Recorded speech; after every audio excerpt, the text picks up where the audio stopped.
우리가 지난주에 우리의 연약함을 도우시는 하나님의 은혜가 있음에 대해서 함께 말씀을 나눴습니다.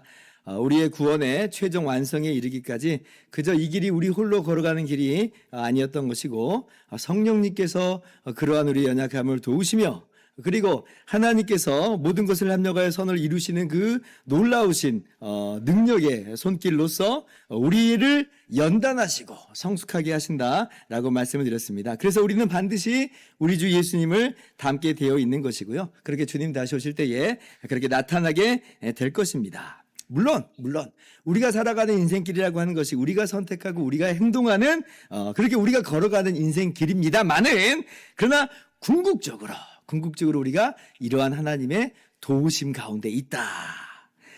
우리 가운데 구원을 시작하시고 책임지시며 반드시 완성시키시는 하나님의 이 손안에 있다라고 하는 것이에요. 그러므로 우리는 연약함에도 불구하고, 우리 연약하잖아요. 근데 연약함에도 불구하고 낙심하지 않는 것이며, 오히려 확신하면서 그렇게 찬송 부르며 노래 부르면서 살아갈 수 있다라고 하였습니다. 제가 로마서 강해 설교를 준비하면서 누구의 이제 글을 가장 많이 참고하냐면, 저희 합신 교수님이신 이 김성수 교수님의 로마서 강해를 제일 많이 참고합니다.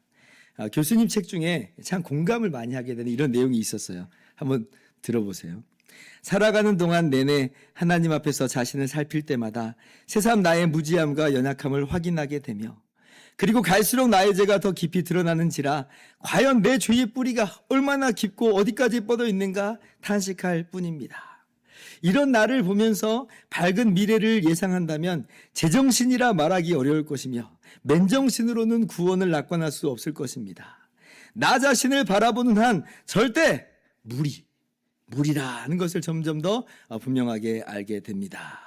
참 공감이 되는 내용이었고, 어떻게 보면 참 씁쓸한 그러한 이 쓴웃음을 짓게 되는 내용이었습니다. 우리 같은 마음이잖아요. 정말 우리의 죄의 뿌리가 얼마나 광범위한가, 얼마나 깊은가. 그래서 뭐예요? 그래도 내가 구원을 확신합니다라고 말할 땐 제정신입니까?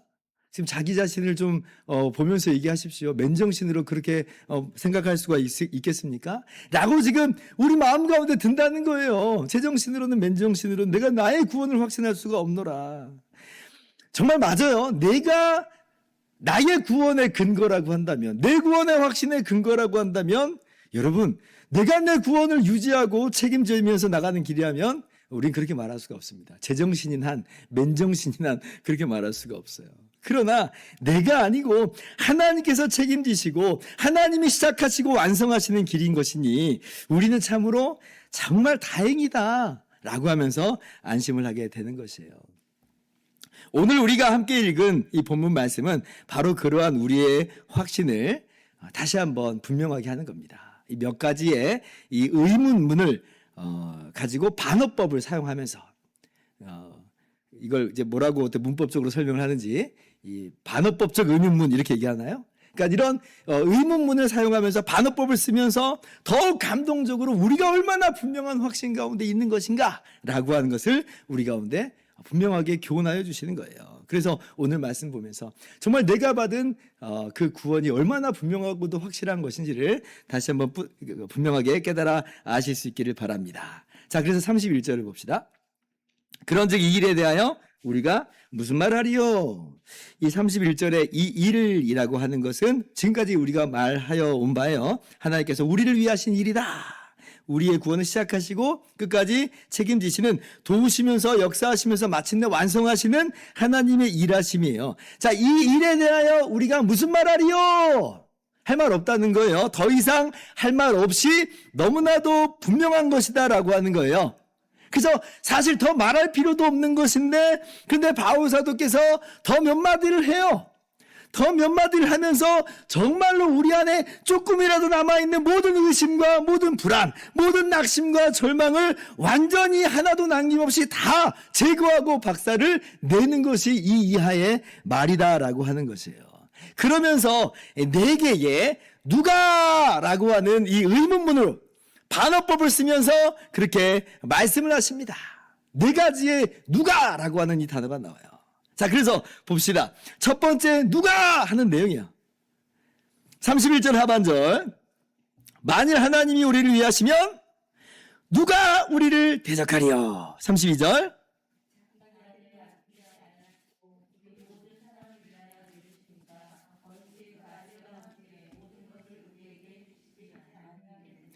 첫 번째 누가가 나오죠. 누가 우리를 대적하려.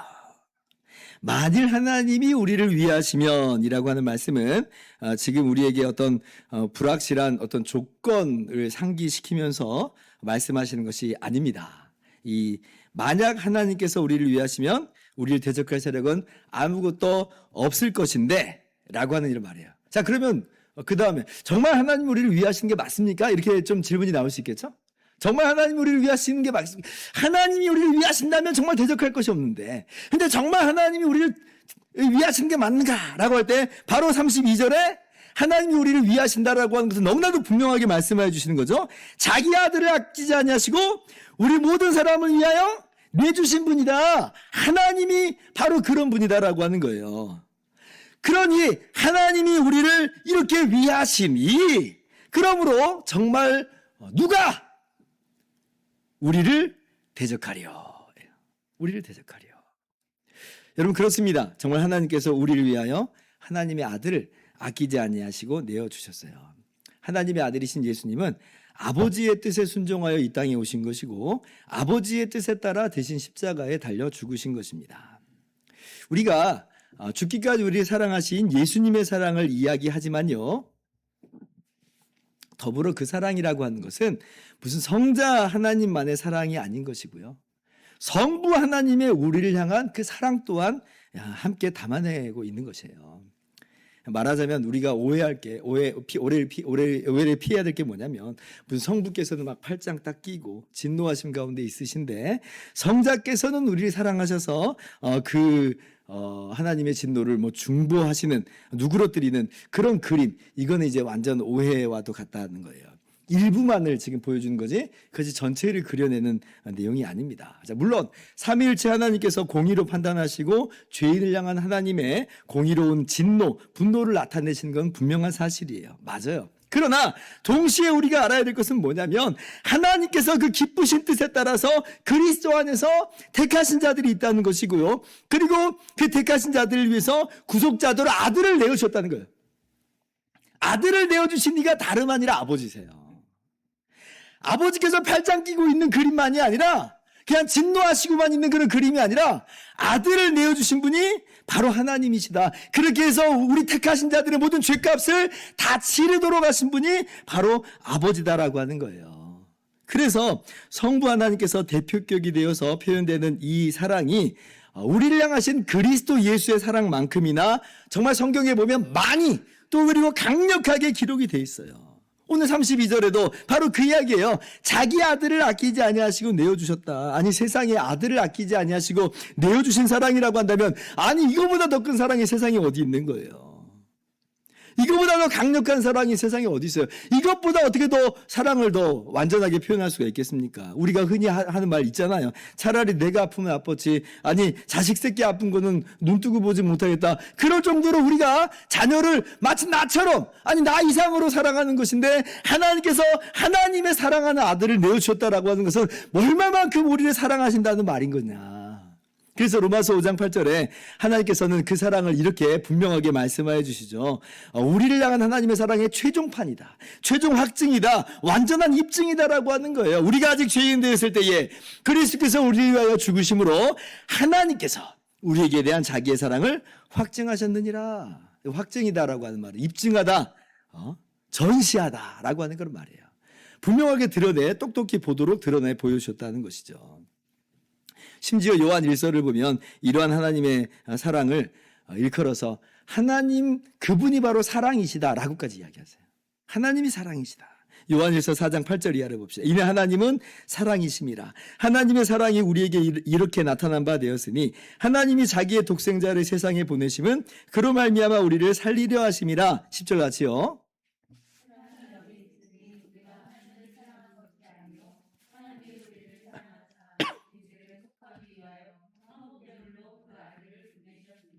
그죠? 하나님은 사랑이시라. 그래서 우리를 사랑하셔서 사랑하시는 독생자 예수님을 우리를 위해서 화목제물로 보내셨다는 것이에요.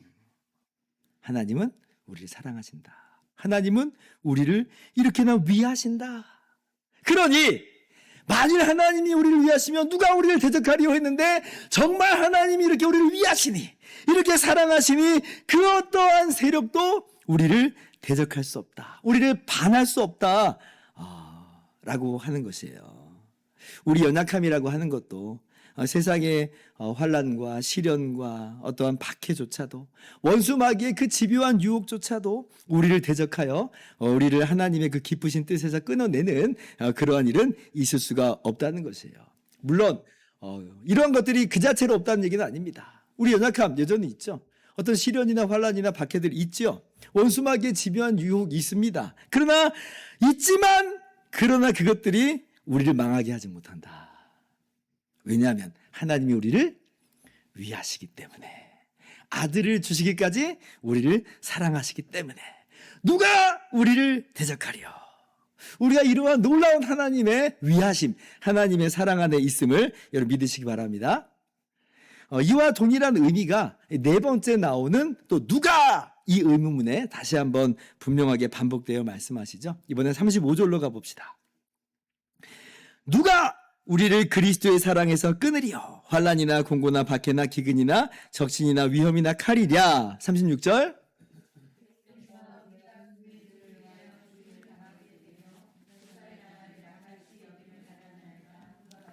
(37절) 같이요. 그러나 이 모든 일에 우리를 사랑하시는 이로 말미암아 우리가 넉넉히 이기느니라. 아멘. 누가 우리를 그리스도의 사랑에서 끊으리요. 첫 번째 나온 그 누가에서는 성부께서 대표격으로 나타내신 바 하나님의 사랑을, 아버지의 사랑을 말씀하셨는데, 이 네 번째 나오는 누가에서는 우리의 중보자가 되신 성자 예수 그리스도의 사랑, 이것이 기록이 되어 있어요. 그렇다고 이게 다른 사랑이 아니라 한 사랑이에요. 성삼일체 하나님의 풍성하고도 완전한 사랑을 이렇게 나타내어 보여주시는 것입니다. 그래서 39절 하반절을 보면 이것을 아주 종합 정리해서 말씀하시는 것 같죠. 우리를 우리 주 예수 그리스도 안에 있는 하나님의 사랑에서 끊을 수 없느니라 그러죠. 그리스도의 사랑이요 아버지의 사랑이다라고 말씀하여 주시는 거예요. 그리스도께서 우리를 사랑하십니다. 이거 뭐 두말하면 잔소리죠. 대신 십자가에 죽기까지 하셨는데 정말 자기를 내어주는 것만큼 사랑이 또 어디 있어요, 그죠? 친구가 친구를 위해서 자기를 버리는 것만큼 위대한 사랑은 없는 겁니다. 우리 주님의 이러한 사랑이 정말 가장 선명하게 기록된 그 장면이라고 한다면 아마도 이제 요한복음 13장 이하의 말씀이라고 할 수가 있겠습니다. 요한복음 13장 1절을 보면 예수님께서 십자가에 달리시기 바로 전날이죠. 6월절 전에 예수께서 자기가 세상을 떠나 아버지께로 돌아가실 때가 이른 줄 아시고 세상에 있는 자기 사람들을 사랑하시되 끝까지 사랑하시니라. 얼마만큼 사랑하신다고요? 끝까지 사랑하시니라. 그래서 이제 이때 주님께서 했던 게 뭐냐면 제자들의 발을 씻겨주시잖아요. 그 밤이 어떤 밤인데요? 조금 있으면 어떤 일이 벌어지는데요? 이 제자들, 예수님께서 지금 발 씻겨주시는 이 제자들, 주님은 다 알고 계시는데도 발 씻겨주시는 바로 이 제자들, 조금 있으면 예수님 버리고 다 도망갈 제자들이에요. 심지어 3번이나 예수님을 모른다고 저주하고 부인하고 맹세까지 하는 그 제자도 바로 그 현장 가운데 있어요. 본인들은 뭐 그럴 거라고 전혀 생각조차도 상상조차도 못했겠지만 조금 있으면 그런 일이 일어나게 되는 걸 우리가 너무나 잘 알고 있잖아요. 그런데 그 못난 제자들, 그 더러운, 그 연약한 제자들, 너무 연약한 제자들, 그 연약하기 그지없는 제자들을 주님께서는 끝까지 사랑하신다. 나중에 이제 제자들이 자신들이 저지른 그 모든 일을 보면서 얼마나 가슴을 두들기고 한탄했을까요? 자신의 연약함에 대해서 막 눈물을 흘리면서 바보 같은 놈, 넌 이것밖에 안 돼. 아마 이런 마음을 갖지 않았을까요? 그죠? 근데 주님께서는 지금 발을 씻겨주시면서 그 사랑을 표현하시고 그게 끝까지 사랑하신다라고 하는 그 표현을 그렇게 발 씻기는 사건 속에서 말씀해 주세요.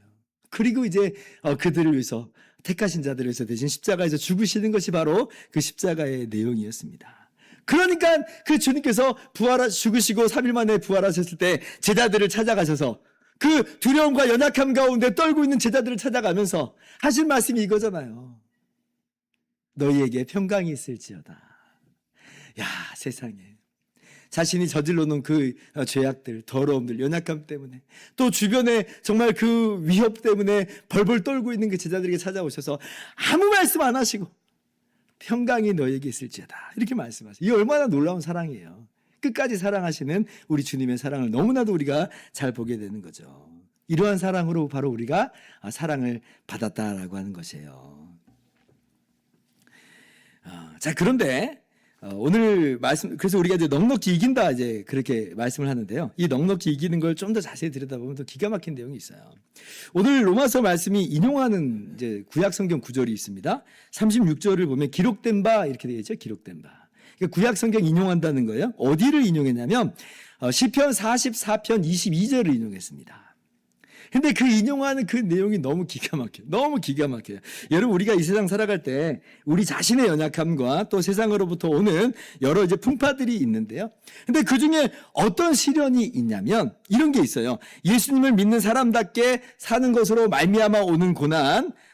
그래서 우리로 하여금 이 길을 막 중단하도록 마구 흔드는 그런 시련들이 있는데, 근데 그런 거 말고 어떤 고난이 있냐면 정말 우리가 주님의 뜻대로 순종하면서 살아가는데 오히려 성취의 열매는 한 개도 없고 오히려 인생의 패배자와도 같은 모습으로 전락되어 있는 자신의 모습에 대한 정말 그러한 이 마음의 무너짐이라고 하는 어려움도 있습니다. 우리가 정말 순교자와도 같이, 제가 주일날도 말씀드린 것처럼 순교자와도 같이 그렇게 고난을 당하면 보람이라도 있거든요. 근데 그런 것 없는데 정말 주님을 위해서 살아간다고 발벗고 나섰는데 근데 나의 인생은 오히려 패배자 같은, 루저 같은 그런 모습으로서 내 마음을 너무나도 힘들게 하는 그런 시간들이 너무나 많다는 거예요. 마치 주님께서 말씀하신 대로 갈릴리 바다를 가고 있는데 풍랑 맞아가지고 아무것도 못한 채 그냥 바닷속에 수장되어 가는 것 같은 가치 없는 인생과도 같이 여겨지는 그런 시간들이 있다는 거죠. 시편 44편을 보면 주님을 신뢰하면서 하나님의 싸움을 싸우러 나간 겁니다. 그럼 어떻게 해야 돼요? 어떤 일이 있어야 돼요? 이겨야죠. 승리해야죠. 근데 대적에게 패해요.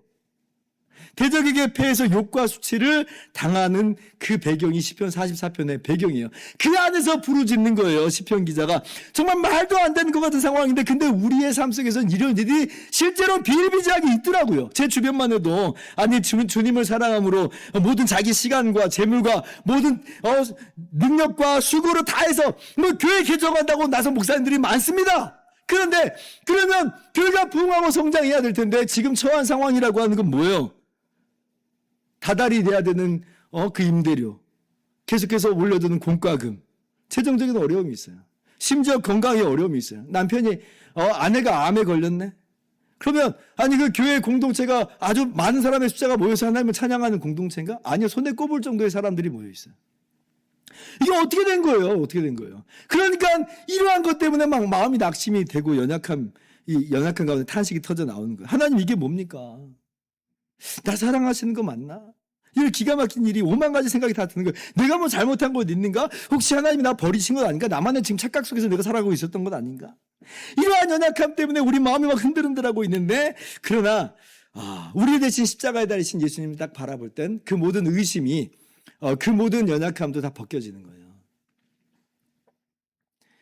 우리가 왜 이런 일들을 겪는지는 잘 모르겠지만 왜 이런 풍랑이 지금 이 바다를 건너가고 있는 나에게 몰아닥치는지는 정말 이해가 안 되는데, 그러나 우리를 위해서 대신 십자가에서 죽으신 그 예수님 바라볼 때 우리 다시 한번 우리를 사랑하시되 끝까지 사랑하신 그 예수님의 모습을, 그 사랑, 완전한 사랑을 확인할 수가 있는 것이고, 그래서 우리가 다시 일어나서 넉넉히 이겨낼 수가 있는 거죠. 그래, 주님께서 목숨 바쳐서 나를 사랑하셨는데 이제 와서 아니라 그럴 리는 없는 거야. 우리가 뭐 다 이해할 수 있는 환경들은 아닙니다만은 우리 당장 눈에 보이는 환경으로서 우리가 그렇게 판단하고 살아내는 인생이 아닌 것이고, 우리는 믿음의 눈으로 보는 것이고, 그렇게 성경을 통해서 우리 주님이 얼마나 우리를 사랑하신지를 확인하면서 우리는 이 길을 걸어가는 사람들이라는 거예요. 그래서 우리는 이 모든 시련도, 모든 연약함, 외적인 연약함뿐 아니라 내적인 연약함과 또 그리고 까닭 없는 것 같은 그 연약함도 우리는 넉넉히 이겨내는 삶을 살아가는 것입니다. 하나님의 사랑 확신하면서 우리가 받은 구원을 확신하고 그렇게 우리에게 주어진 인생길을 오늘 또 힘차게 걸어가는 저와 여러분들 될 수 있기를 바랍니다. 그리고 이제 마지막 두 번째, 세 번째 누가라고 하는 그 내용을 우리 간단하게 한번 살펴봅시다. 33절 이하를 봅시다. 누가 능히 하나님께서 택하신 자들을 고발하리요 의롭다 하신 이는 하나님이시니. 34절.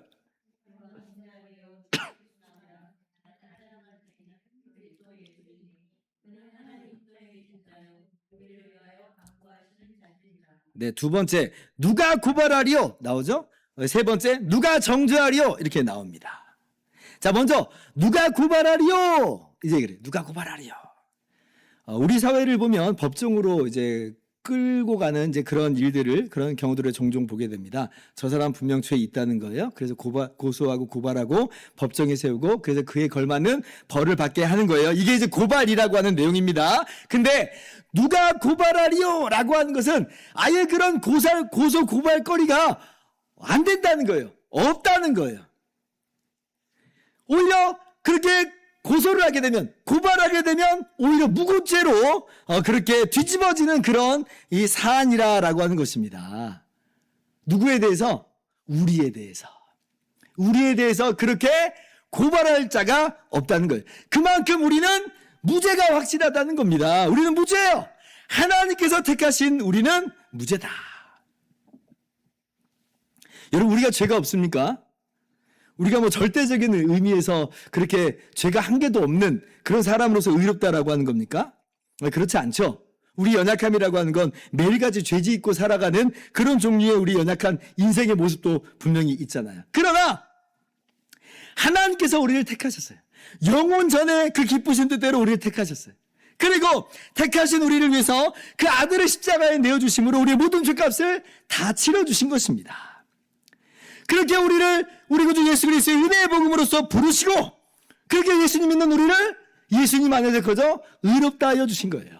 그래서 우리 자체가 뭐 정말 절대적인 의미에서 내가 죄를 한 개도 안 지어서 우리가 의롭다, 그래도 고발할 수 있는 것이 고발할 근거가 없다라고 하는 게 아니라 예수 그리스도 안에서 죄 없다함을 받았기 때문에 그래서 우리는 고발되지 않는다는 거예요. 고소될 거리가 없다는 것입니다. 우리가 이것을 로마서 3장 21절 이하에서 나눈 내용이잖아요. 이제는 율법과 상관없이 하나님의 한 의가 나타났다. 율법으로는 우리는 전혀 의롭지 않아요. 우리는 죄인이에요. 죄악 덩어리예요. 그러나 율법과 상관없이 하나님의 한 의가 나타났다.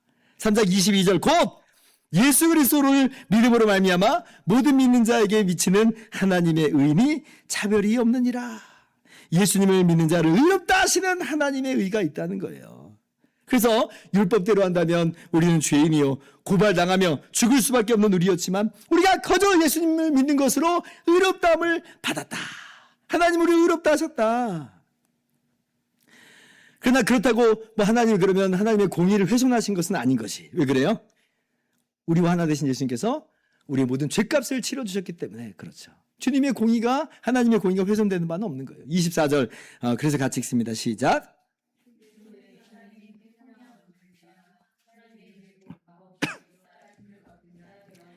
우리는 거저 값없이 의롭다 하심을 얻었지만 하나님의 아들이신 예수님은 엄청난 값을 치르신 거예요. 이것이 그리스도 안에 있는 속량이에요. 그리스도 예수 안에 있는 속량. 값 주고 사셨다는 거죠. 대가를 치렀다는 거예요. 정당한 대가를 치르셨어요.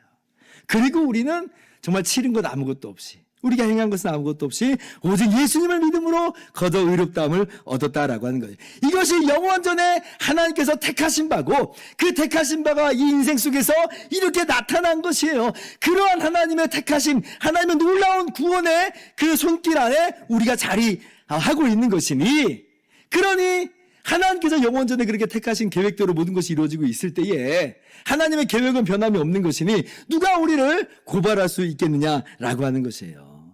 없다. 34절 누가 정죄하리요 그랬죠. 누가 정죄하리요.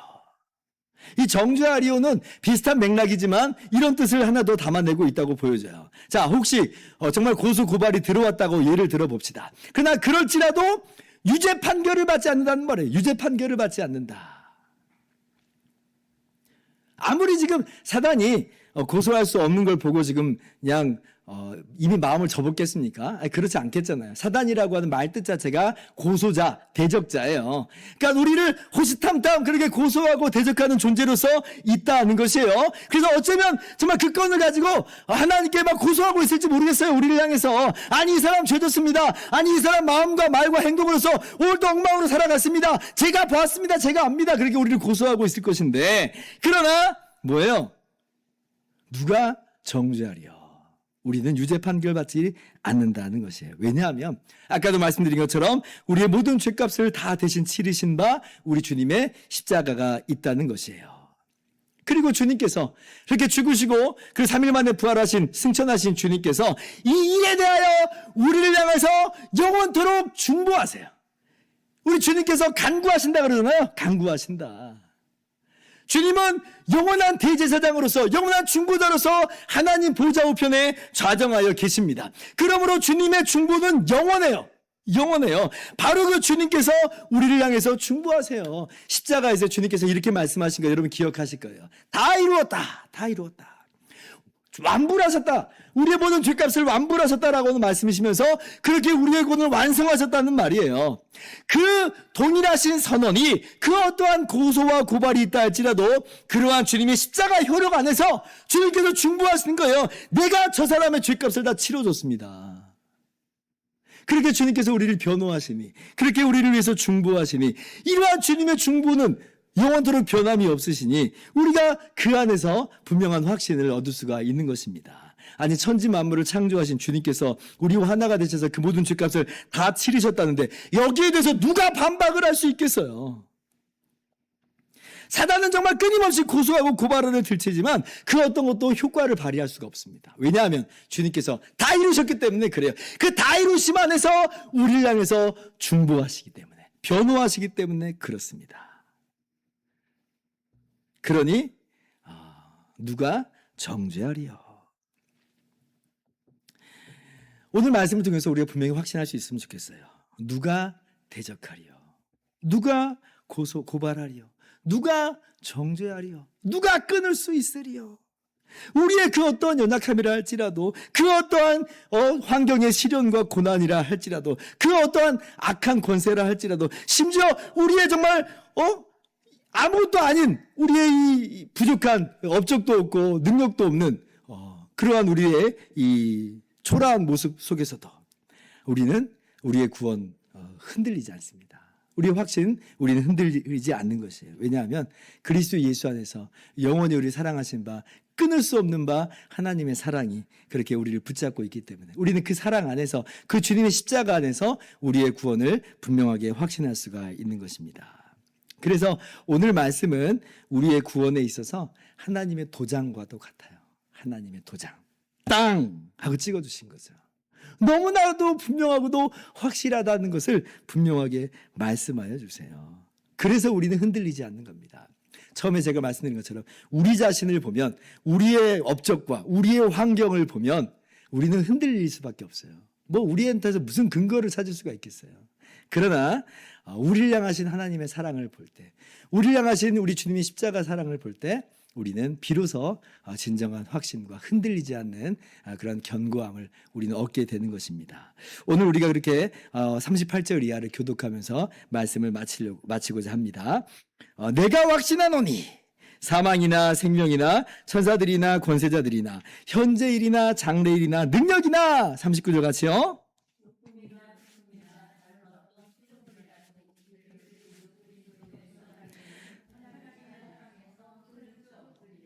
아멘. 확신하면서 나가시는 저와 여러분들 되기를 바랍니다.